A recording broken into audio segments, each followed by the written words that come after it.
Hello, welcome to Grid Life Wrap Up. Joe Samriego here, Kobe Lambert from the podium finish, Ben Schneider, and Adam Lemeries. What a weekend of racing. I know what everyone wants to chat about, and of course, we encourage everyone in the chat room. Share your opinions and questions with us. Love to discuss them on the air. Definitely leading off with Formula One, British Grand Prix, the weekend that might be the kick of the extra notch between Sir Lewis Hamilton and Max Verstappen, as intensity is surely picking up between the two. Many have said at some point those two will come together on a lap one incident. It happened today, entering Cops. The two came in side by side, and that's one of the big things. Here is a screenshot of where Lewis Hamilton was the first forward with Max Verstappen. You can see Max Verstappen wing right there. They were side by side. Hamilton on the inside, he was pushed towards that inside wall, so he entered the corner at a less than ideal angle. Hard impact with Verstappen's right rear tire. Verstappen slid way all the way through the gravel into that tire barrier. Hard hit. FIA investigated and handed Hamilton a 10-second penalty. Hamilton blames an aggressive Verstappen over the collision, while Verstappen tweeted he was okay, but very critical of Lewis Hamilton's move and the celebration, considering he was in the hospital being evaluated. Verstappen was seen climbing out of the car, just taking it easy to the ambulance, walked into the medical center, so everyone knew he was up and walking, but still sent over to the medical facility in case of concussion or some other internal injuries. Now, we saw opinions across the board of penalty or no penalty. One pivotal moment this season that led to possibly this position of the penalty being called occurred in Austria. Lando Norris was handed a penalty for not giving enough room to Sergio Perez following a safety car restart. There was no contact. Lando could have given him more room, despite Lando entering the corner defending at a less than ideal angle and wasn't on the preferred racing line. Still, handing that penalty when Perez got off the track with no contact. Today, Hamilton, again, off the ideal racing line, not entering the corner at an ideal angle. Hamilton missed the apex contact. That 10-second penalty, very similar to what Lando had, but Lando also got 2 penalty points following that. My question to everyone, what are your opinions on the FIA calling the penalties for what many call hard racing, especially on the opening laps or a restart? I think it was justified. First of all, let me just say, Joe, I think it's good that we do this show in the evening and not immediately after, because I think, if you have a few hours or more than a few hours to go back and look at it a couple times, you get less of a knee-jerk reaction. You get to really form an opinion on it. My opinion hasn't changed. I thought 10 seconds was fair. I think to let Lewis off without anything would have been too lenient, because I do think ultimately, you have to look at what happened to Verstappen and, the impact he took. And to do it on lap one of the race, I'd be a little more forgiving if it was maybe the last lap or just a handful of laps to go and Lewis is trying to get by. But you've got an entire race to maybe, if you can't get by him, you can work some strategy, overtake him, through an undercut in the pits or something like that. It just seemed a little too desperate to me. And, like I said on social media today, I've got a lot of love for Sir Lewis Hamilton. He's one of the greatest sporting champions of our generation. But I do think he made a mistake. Now, Helmut Marko calling for a race ban, I think, is equally absurd. I don't think we need to go that far.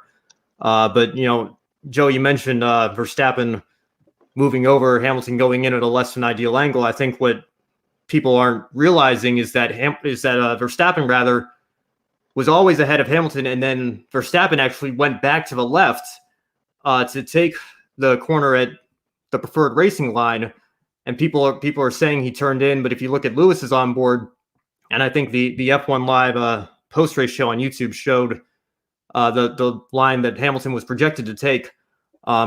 Just in looking at the angle that he was going into the corner, even if you take Verstappen out of the equation, Hamilton misses the apex, and that's the key thing. And actually, I want to read what the stewards' statement said as to why they penalized Lewis Hamilton. They said, The stewards reviewed video and telemetry evidence. Cars 33, Verstappen, and 44, Hamilton, entered turn 9 with car 33 in the lead and car 44 slightly behind and on the inside. Car 44 was on a line that did not reach the apex of the corner, with room available to be inside. When car 33 turned into the corner, car 44 did not avoid contact, and the left front of car 44 contacted the right rear of car 33. Car 44 is judged predominantly at fault. So you give Lewis a 10-second penalty, which, by the way, is the second most lenient penalty you could have given after only a 5-second penalty. And then, if you're a Lewis fan, I feel like you don't really have much you have to be complaining about at this point, because he goes on and comes back to drive through the field and win the race anyway. So, I think if you're a Hamilton fan, I get the argument that it was hard racing, and I think in a lot of ways, yeah, it was. But this is a dangerous sport, and when you look at what happened to Verstappen, the line Lewis was taking through the corner, I just feel like it was too risky. It ultimately ended in something not good happening to the championship battle, and ultimately, more importantly, Verstappen himself in his car. And thank goodness Verstappen is okay. That's the most important news coming out of all of this. So, with Lewis getting a 10-second time penalty, I think it might seem a little bit harsh, but I think it was fair. And especially considering he won the race, I don't really see how you can complain about it. It looks like we've got some video of the incident here, so you can make a judgment call for yourself. I completely agree with you, Ben. The 10-second penalty was perfect for Lewis Hamilton. As we saw in the video right here, Lewis Hamilton, he had the room to get around Max Verstappen, but as we all know, he hit Max Verstappen, and we can see what happened here. Max went into the wall. I'm really happy to hear Max Verstappen is doing okay, but to me, the 10-second penalty was fair. I agree with what the FIA said and the steward said at Silverstone, and what a drive Lewis had coming through the field to win. It was incredible, and I think Max Verstappen will remember this throughout the championship. Me right now, the championship battle is on between Max and Lewis to see who comes out on top as the 2021 FIA Formula One World Champion.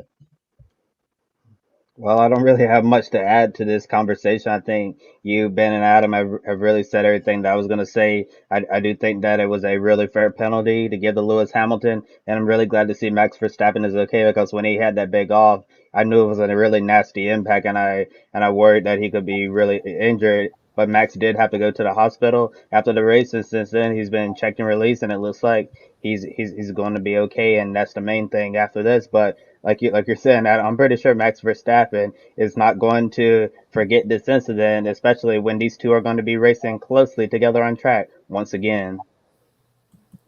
Racing on track, and of course, you're going to Hungary, where that start and qualifying is going to be so important. Pretty much, I agree with you all on the penalty. I know there's some discussion about, was this a smart move? Was this a desperate move? One of the things, and I want to quote Martin Brundle, talking about Ayrton Senna. He would put you in a compromising position and leave you to make that decision. And if you didn't run into him, you were buried and finished. He will know that every time he showed you a wheel, you jump out of his way. Lewis Hamilton, we know, is one of the hardest drivers to beat, and he's one of the best drivers of all time. Very similar to Ayrton Senna. We all remember Ayrton Senna saying, you got to go for the gap. That's when he made contact with Alain Prost at Suzuka in that first lap, taking both of them out, and Alain Prost was ahead of him, clearly. We've seen Michael Schumacher done moves like this, including in 1997. Jacques Villeneuve, William Renault, they knew if they were going to get around Schumacher, there was going to be contact. Schumacher turned into him at the season finale, but Schumacher got the worst end of that.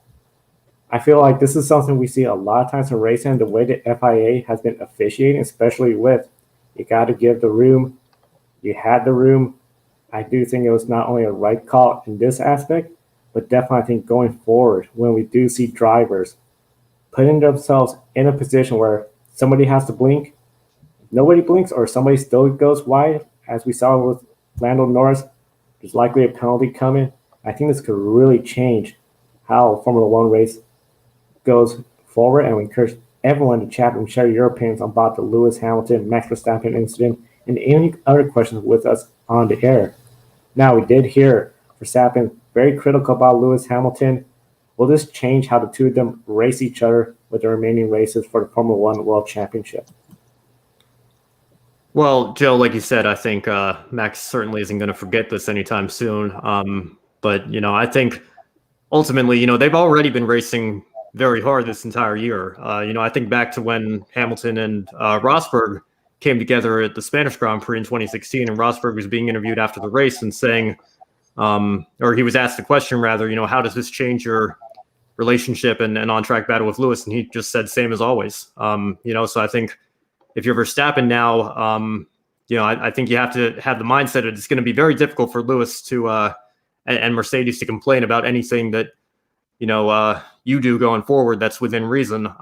Any bold moves that you take, I think they're going to have to respect. But I still think these two guys are going to be fighting all the way down to a checkered flag at the final race of the season, and I don't think that would have been any different had we seen something different today. I agree with you, Ben. Like I just said, Max Verstappen is going to remember this. He'll remember it for the rest of the year. Lewis Hamilton is a smart driver. One of the best drivers in Formula One of all time. And Max and Lewis are going to be battling tooth and nail right down to the end in Abu Dhabi. And could they have another on-track incident like they had in Silverstone? It could happen. But overall, I think it's those two versus the field when it comes to crowning the FIA Formula One World Champion for 2021. And one of the things, of course, Red Bull, they're naturally lobbying for the penalty and 100% blame on Lewis Hamilton. This weekend, started well with the sprint race win, but Perez, we knew, was far behind. And then yesterday we said essentially Verstappen needed to be ahead of the two Mercedes at lap 1 to go have a chance to win. Strategy would be the only thing Mercedes would have in their tool bag. Now, Red Bull are leaving with no points this weekend at all. The next race is the Hungarian ring, a track Hamilton is really good at, including a late pass on Verstappen for a win not too long ago at Hungary. What is Red Bull's strategy entering the Hungarian ring race? Redemption. That's all. Obviously, the British Grand Prix did not go the way Red Bull expected, and they have been riding a huge wave of momentum, riding this win streak with Max Verstappen heading into Silverstone. And I think the best thing for them to do is just to put this one bad race weekend behind them and get ready for the next one. Because Max Verstappen, although he had that horrible accident today and lost some points, he's still the points leader. So technically, he's still controlling the narrative moving forward as we continue with the 2021 Formula One season. Yeah, I think it's very simple. Red Bull have to go out and win, and equally as important for the constructors, I think Sergio Perez has to go out and get a podium or at least come close. And one thing that I don't want to get lost in all of this is Red Bull brought Sergio into the pits to go for the fastest lap, and he ended up taking that away from Lewis Hamilton. Now, he didn't get a point for it because he finished outside the top 10, but it does keep Lewis and Mercedes from scoring that extra point. So you can say maybe Red Bull got a point back that way, if you want to be technical about it. But every point is gonna count, and the championship is the closest we've seen really since Ferrari kind of put up a little bit of a fight in 2017 and 2018. If you think back to those years, Vettel kind of led the first half of the season and then had some things not go his way, and Lewis and Mercedes overtook them and never looked back. So if you're Red Bull, I think you have to go into Hungary. Verstappen has to win the race. Perez has to be on the podium or close to it, like I said, in regards to the constructors, because if you don't, you cannot let Lewis and Mercedes take this momentum and turn it into something that they're going to run with the rest of the season, because if that happens, it's championship over. And really great point there, Ben, about that fastest lap. That 1 point could be the difference at the end of the season. It's going to be very close, and we'll be following it throughout the entire year, as well as the W Series, which is racing with F1, and they'll be at Hungary as well too. In the video description, we got a complete analysis between Josh Burch and Daniel Zeri from Racer the Girls Behind the Helmet. Alice Powell again took the win and the points lead from Jamie Chadwick. One change in the finishing order since yesterday: Jessica Hawkins was handed a penalty and dropped out of the top 10, so Vicky Perea took 10th place and scored her first points of the year.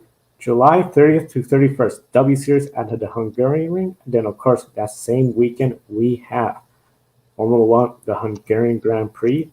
Now to the other event that saw some controversy, and again, early on in the race, NASCAR Cup Series at New Hampshire, the Magic Mile. Yes, the NASCAR Cup Series race at the Magic Mile today, and the race was stopped in the opening laps due to rain. However, Joe Gibbs Racing, the caution came out a little too late for three of their drivers. Kyle Busch, Martin Truex Jr. running up front, both lost grip as it started raining and went into the wall.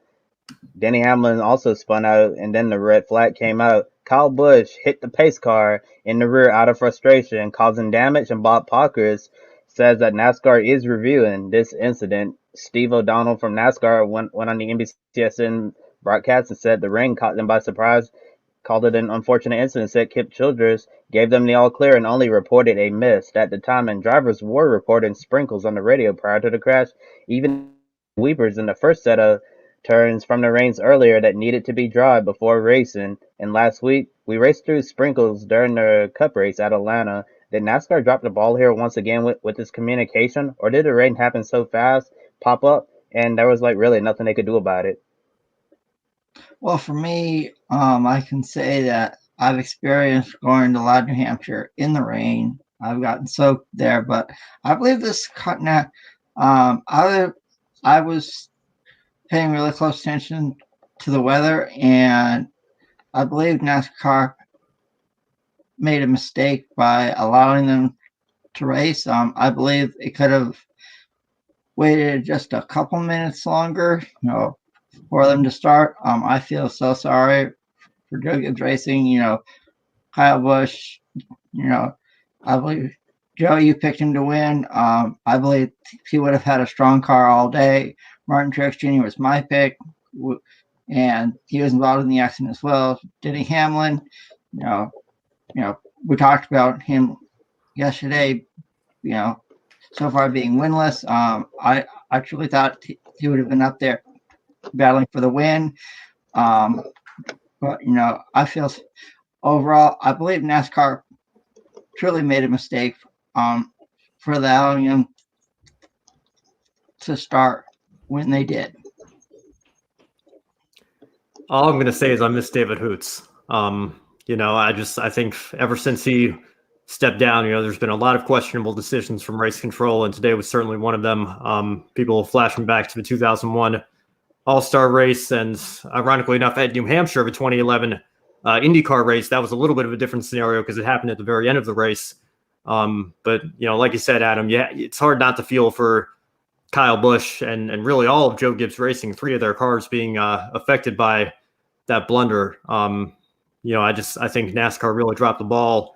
And, anytime there's any sort of question, these cars do not, it's not like Formula One. I know they've been testing rain tires on flat ovals like New Hampshire and Martinsville. But, these cars don't handle well in the rain at all. And, today was only further proof of that. So I think NASCAR definitely made a mistake, and they really have to look at what happened today, investigate it, and try to figure out what they can do to improve communication to keep it from happening again in the future. Yes, NASCAR definitely has to take today as another unfortunate learning experience and figure out how to make sure something like this never happens again. And I'll say that we're extremely lucky it wasn't much worse than it could have been. We could have taken out 10 to 15 cars when that happened, or it could have been a lot harder. We could have seen a lot more cars go out of the race unnecessarily. And it was just really unfortunate this has to happen. I think Kyle Busch's anger is totally justified here because something like that should have never happened at this level of racing. And the race was cut short due to darkness. but Eric Almirola's dreadful season has a new light with that surprise win. First win of the year for Stewart Haas Racing. Almirola was 27th in points coming into the weekend. We have 13 different winners now, only 3 drivers inside the playoffs right now do not have a win, and those drivers are Denny Hamlin, 283 points to the good, Kevin Harvick, 92 points to the good, and Tyler Reddick, just 5 points. And in 16th, the last spot in the playoffs, over his Richard Childress racing teammate Austin Dillon. With 4 races remaining until the playoffs, is Kevin Harvick in trouble, or should he feel more relaxed after today's performance from Stewart Haas Racing? I don't think he's really in trouble. I think if you're RCR, obviously you're in trouble now with a new winner that entered the race, in the mid-20s in the point standings.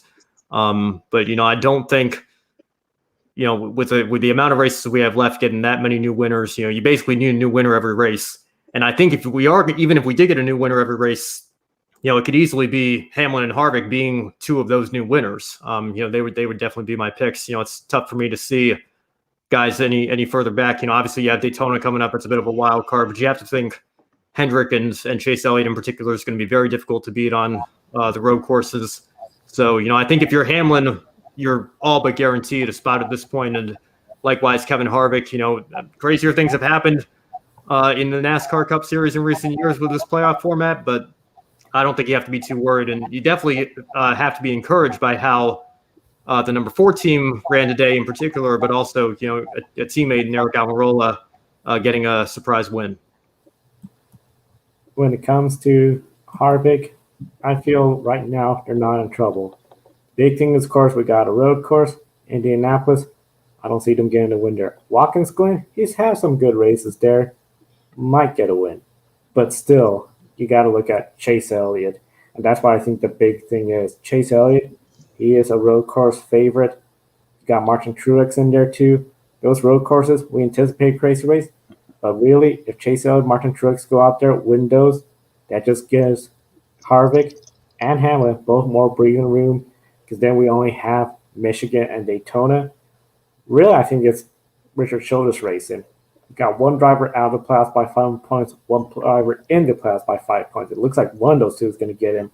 But if we have a surprise winner at Daytona or at either road course or Michigan, then both of them are out. And that's the bigger concern, I think, for Childress right now. Yeah, right now we're going to be looking at the situation between the RCR teammates, Tyler Reddick, Austin Dillon, because heading into the weekend, it seemed like both RCR Chevys were going to be in the playoffs, but with Almirola throwing a wrench in those plans, now it seems like one RCR car may make it and the other one will miss it.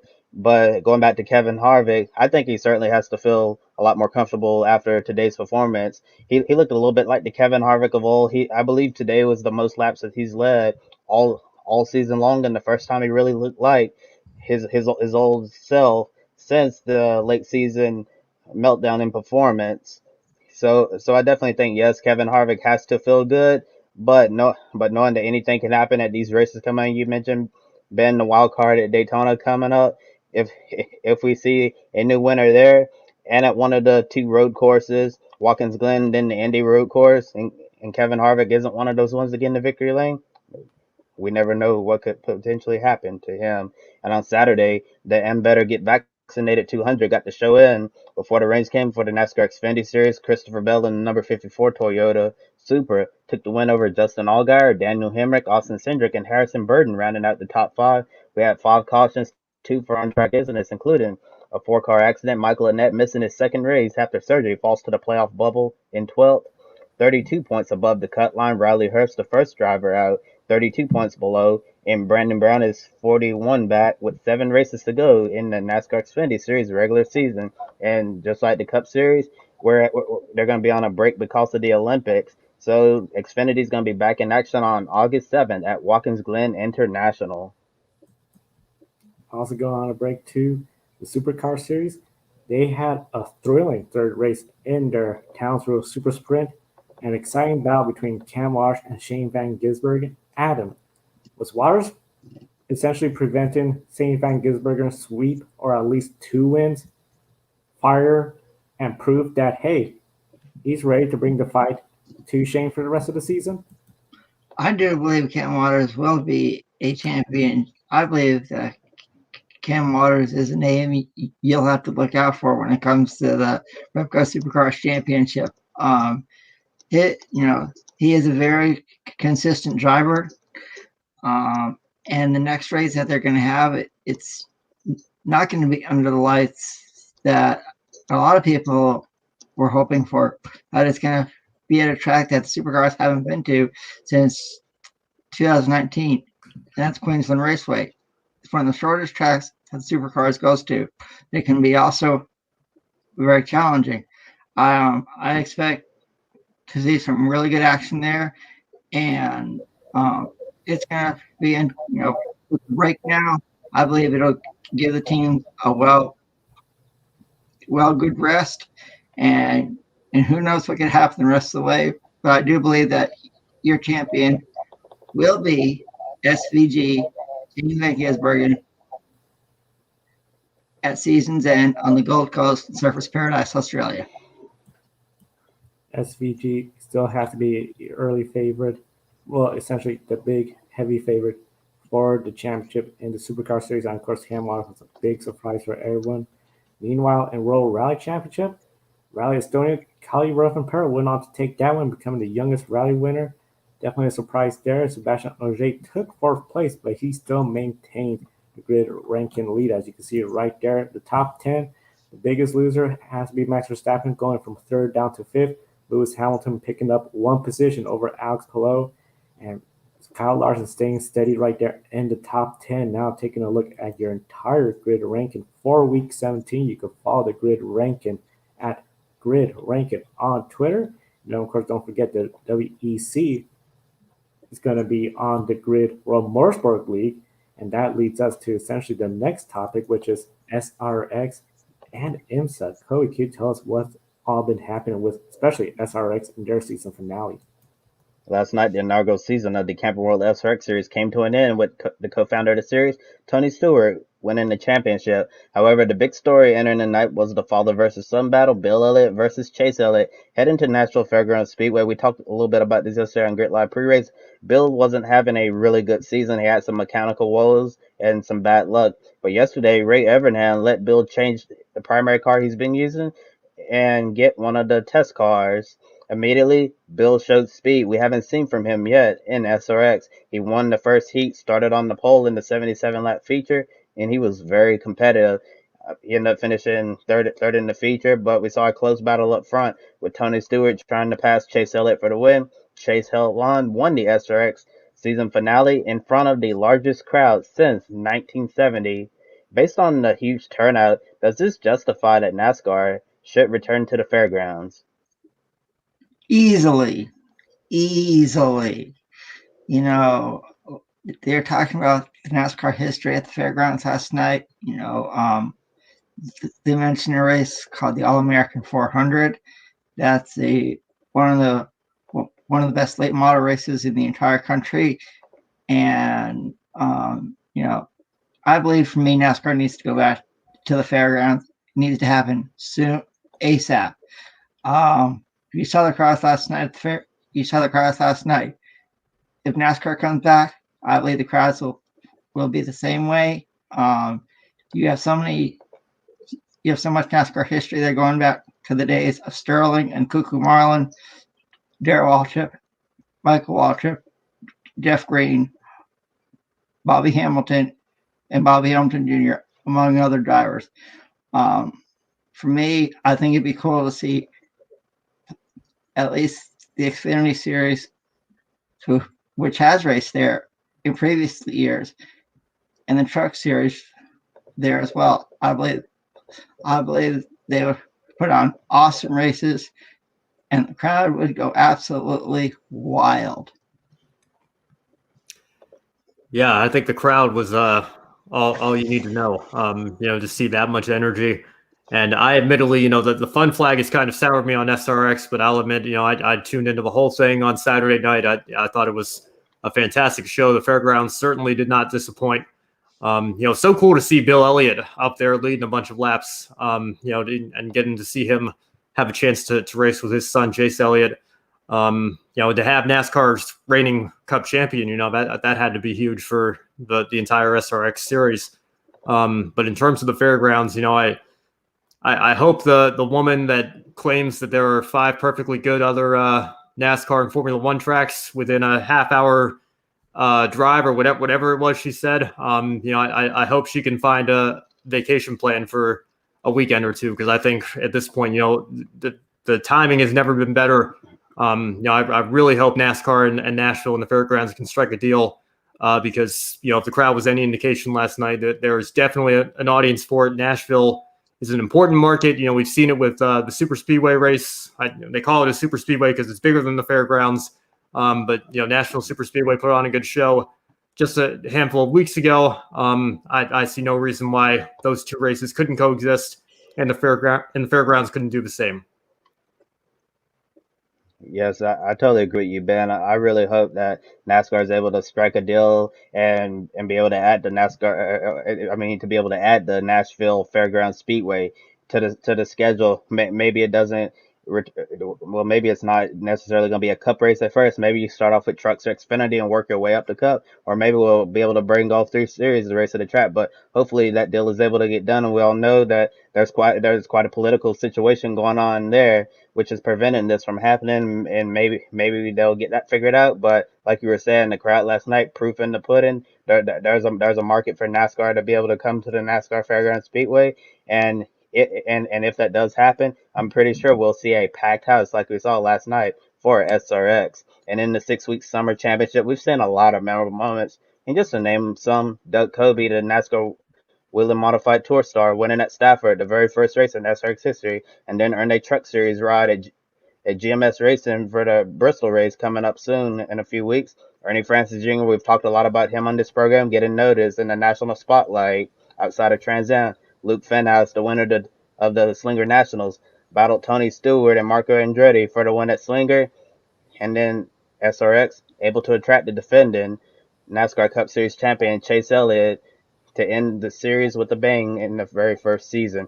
But who can forget Paul Tracy creating a lot of storylines involved in the most on-track incidents in the SRX series of any other driver, getting into some feuds, especially with Hailie Deegan. In your opinion, what was the best thing about SRX, and what are you looking forward to the most next season? I say the best part about SRX, this was just a fun, brand new series that not only showcased the big name drivers, but also the upcoming stars. And I think this was just the perfect example of how, yes, you could have something like IROC that will bring fans, but especially the fact that we had Hailie Deegan, Ernie Francis Jr., Doug Coby, Lucas Fenhaus last race weekend. This really, I think, brought a lot of fans that probably would have not tuned in before. I know some people were talking about, especially before SRX was coming together, that, oh, this seems like it's just going to be more like a senior tour, a retired drivers club. Having that young talent there, I think, not only gave a lot of storylines, it let them shine in the spotlight. National television, people saw Doug Coby beat all the best of the best in motorsports. They got introduced to Ernie Francis Jr., Hailie Deegan. I think that was the best part of it, and I'm hoping this is something SRX not only continues, but maybe expand, have a couple other young drivers in there with some of the very best, most recognizable names in all of motorsports. I have to agree with everything you said, Joe. I was at the last ever IROC race in Atlanta, and when I heard about this series SRX, when I heard about it, I thought it was pretty cool. And all the action I saw, overall, it reminded me of the IROC series. You had some of the best drivers in motorsports go at it. People have won the Indy 500, the Daytona 500, among others. It was awesome, and for me, if they want a track to come to, either Five Flag Speedway in Pensacola, Florida, or close to me, Greenville-Pickens Speedway in Greenville, South Carolina, because I would be there in a heartbeat. Oh, yes, Adam. I totally agree with you. I think next season when SRX is looking towards adding new tracks to the schedule. I'm looking forward to seeing if they're going to add places like Five Flags Speedway, Hickory Motor Speedway. I know that's really popular here on Saturday nights in North Carolina. There's a lot of great tracks, and if they wanted to venture out on the West Coast, you got Irwindale Speedway out there.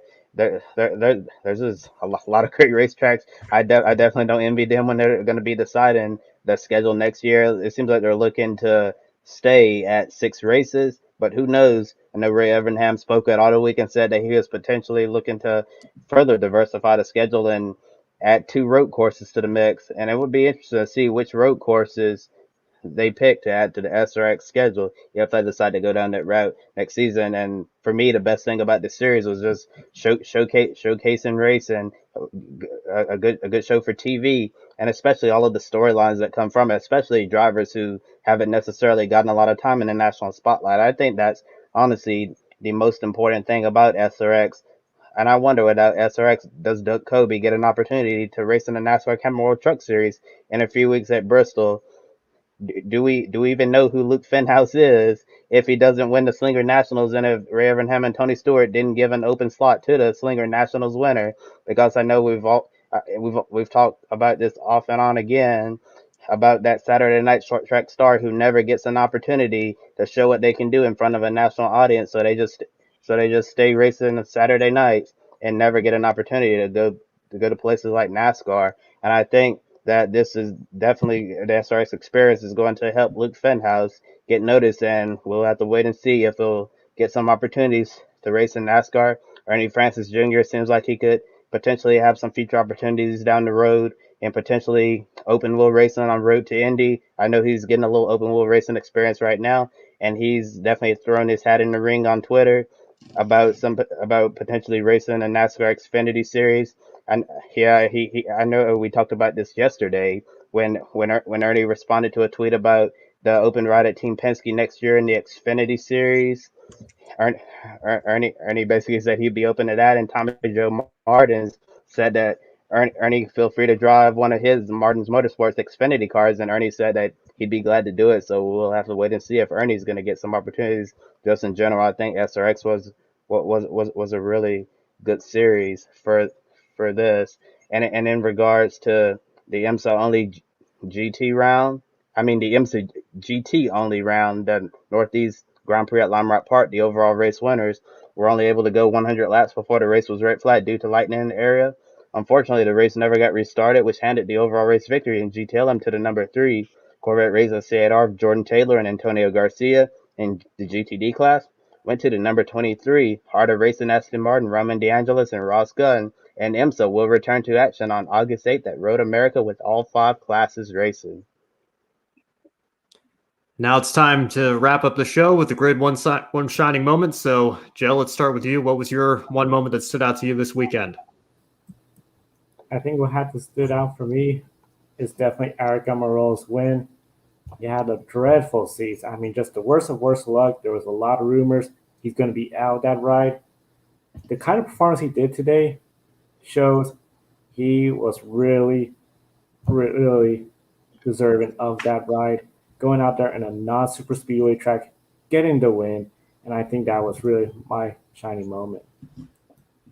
For me, before I mentioned mine, one of my friends on Twitter said, how about putting Marco Andretti in the number 54 Joe Gibbs Racing Toyota next year to see how it would do? You know, I think it'd be pretty cool. And for me, my one shining moment has to go to Ryan Preece. He won in the modifieds at New Hampshire Motor Speedway. That's where he grew up. And as a former resident of the Granite State, there are 5 drivers I can say who I saw racing the modifieds who are some of the best in Northeast history.